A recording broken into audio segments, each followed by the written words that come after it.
For the rib fender, we started out with a ribbed aluminum fender, and what we did is we set it on the wheel and we got our clearances. Getting the chain sized up here. We gotta get the wheel back bar chain tight so we know where it's gonna sit. So next step would be getting the fender on there.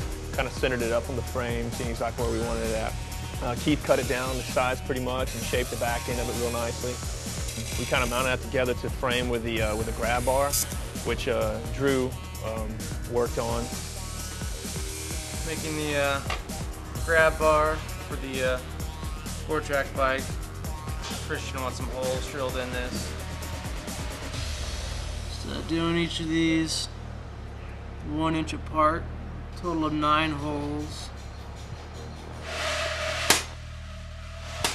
Make sure it all stays perfectly in line, and modified a little punch here so that it'll give you a nice flat surface for the drill to go straight in and not want to walk off the side of the round tube. That's the most difficult part about it. So got one done so far. Get the other one done, and hopefully it'll turn out perfectly lined up and straight.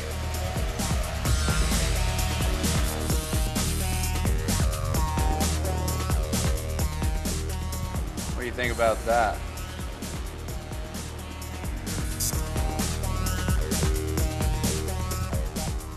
Making the number plates for the side of the bike, one go on each side.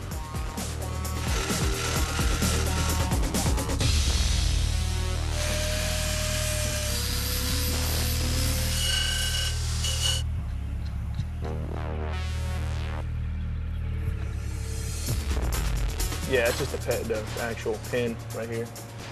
That's moving on inside the hole. Oh, okay. So now how you look level-wise.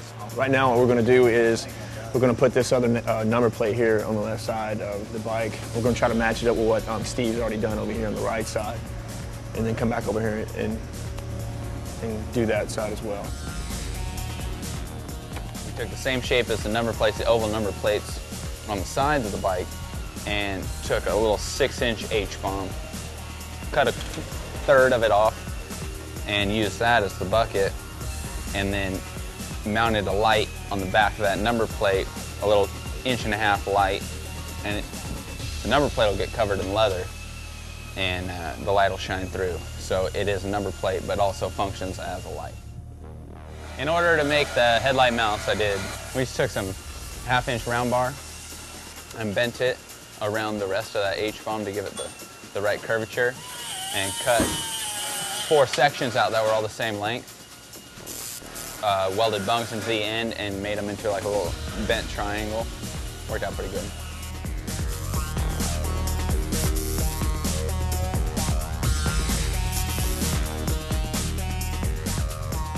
What we're trying to do here is figure out how we're going to mount up all the brake assembly and everything. We got the linkage down here. Look at this engineering right here. Swagger! And right now I'm just trying to figure out some kind of mount to where I can have this kind of tucked away and kind of hidden a little bit underneath the tranny here. We've got this one, but it's going to be welded to the frame. Like this will be welded to the frame. This is not going to, like this won't be just to that bracket. Yeah, I'm going to weld the bung. I'm going to weld the bung to it. So what I've got is 2 bungs on the back of this, and I put a bung right here. So we're going to weld this all up, and then probably weld this bung to the actual frame itself so it's a lot stronger. And we'll go from there. All right, so we just finished everything up on the bike. We're gonna tear it down, send the rest of the stuff off to paint, powder coat, so when it comes back, assemblers can knock it out.